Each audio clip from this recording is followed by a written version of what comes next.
What is going on, ladies and gentlemen, and welcome back to another review. Today we're going to be discussing whether or not they ruined the live action Lilo and Stitch movie. Now, Lilo and Stitch was one of my favorite movies growing up, one of my favorite Disney movies for sure, and definitely one of the better, more modern movies that came out after 2000, because I feel like after that, a lot of the movies really started to fall off. Stuff like Home on the Range and that was getting released.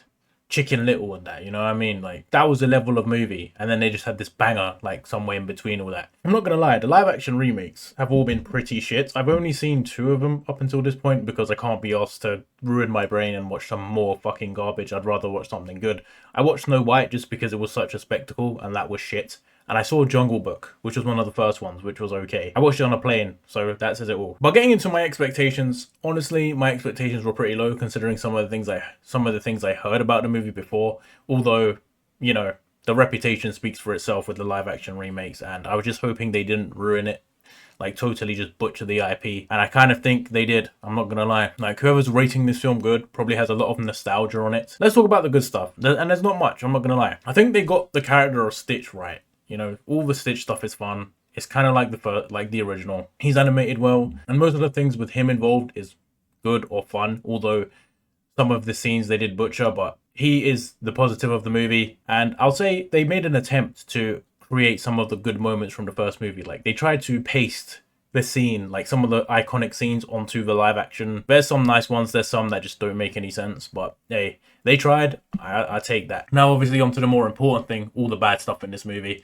And this might take me a while, but the most annoying thing, and you'll see it literally from minute 1, and there will be spoilers from this because I can't talk about this movie without giving spoilers. Jumba is ruined in this movie.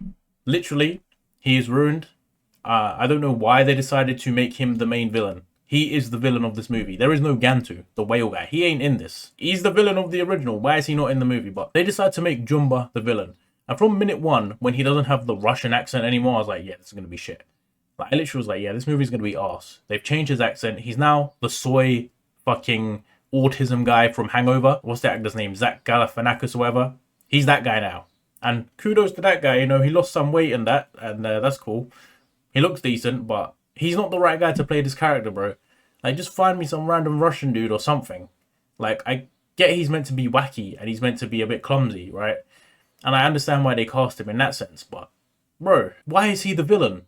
Where is Gantu, bro? Did they not want to animate another alien? Is that what it was? They didn't have the budget for it or something. That literally pissed me off when I realized that. Obviously, when I realized they changed the accent of the character, because the accent's what makes him funny in the first place. I'm not gonna lie, like, they've literally changed the fundamental story by switching the villain to be Stitch's creator when he's one of the, like, he's literally fighting in Stitch's corner in the original movie, and yet here we are with him being the villain. And that is probably the biggest sin with this movie. It's egregious that they did that.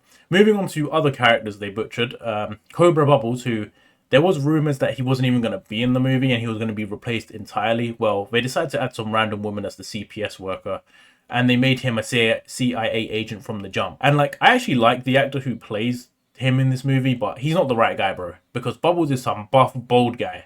Like, he's built like a brick shit house, bro. And they've just got some skinny old dude who just doesn't fit the role, bro. Like, big up to him. It was a great opportunity because the last movie I seen that guy was like one of the final destinations. But I think, you know, if you want to be faithful to the original, why can't you just bring in some buff black guy to play the role?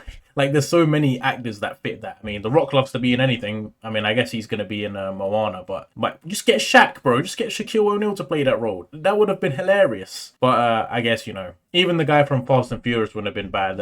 I forget his name. Tyrese. I can't remember the actor's name, but even he would have been a decent choice. But, like, I just feel like you needed a buff guy to play Bubbles, and they didn't get that, and it just kind of ruined it for me. David is another one they absolutely ruined.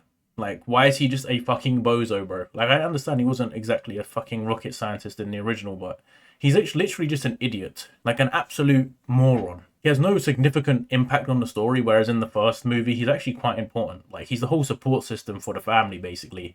And he's there to support Nani and Lilo, and he has a lot of, like, he's in basically most of the scenes, like the surfing scenes and that. In this, he's just there. He's just a backup dancer, bro. There's no presence except him, like, doing some hopeless simping, like, when he first comes onto the screen. And now he's got a fucking fat, jovial aunt who's just there doing the thing, you know what I mean? Like, who knows what she's doing there. This gets me onto a plot point that really irritated me, because the whole premise of the movie is that their parents are dead, and Nani has to look after Lilo, and she can't hold down her job because she can't look after the kid and get a job at the same time, right?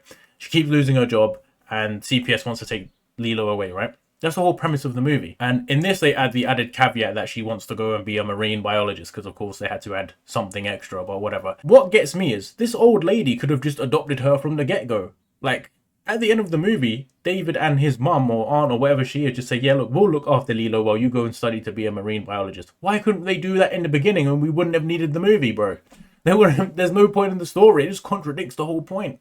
They were basically helping look after Lilo anyway while she worked. It is so confusing. They kind of just invalidate the whole point of the movie, because the whole point of the movie was Nani and Lilo becoming closer, right? You know what I mean? And then she looks after Lilo and decides it's a good thing for her to stay and look after her, right? That's the whole point. Yeah, they decide to throw all of that out the window and basically make the whole struggle pointless. I'll also add that this movie feels like very choppy. Like, I know they wanted to add original bits and pay homage to the original movie, but then they added their own scenes, and I think the only scene they added that was actually any good was when Stitch like fucking ruins the wedding. Like, apart from that, all the added scenes are pretty shit. It feels like it's kind of mashed together and it's like two different conflicting ideas, right? And then you have the whole point now that the movie is almost almost 30 minutes longer than the original. It's like, this movie was great at like 1 hour 20 minutes. Now it's like almost 1 hour 50. I think it's like 1 hour 45. It's like, it's too long. I was getting bored. I was looking at my watch saying, fuck, we got an hour left. Like, Jesus Christ, it's getting boring. You know what I mean? That's kind of how these live action remakes go. They just butcher the original content and ruin the original characters, really. Because like, Lilo's Lilo, whatever.